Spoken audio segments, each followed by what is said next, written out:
Um, is this a tutorial on how to thread the needle? Is this what it's going to look like?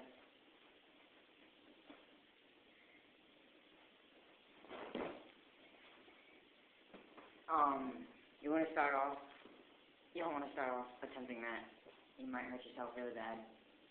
We'll start off with your leg out, similar to if you were standing. And repeat the process by rolling onto your back and coming back up.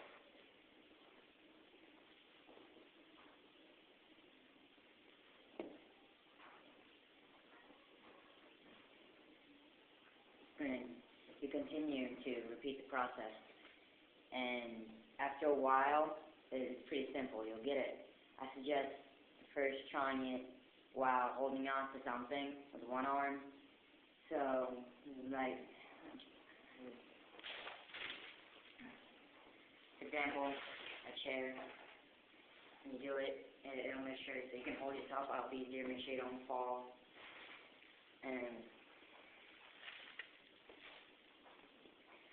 And then just going out on grass and trying it. It's real easy. Just try it and then keep doing it and you'll get the hang of it.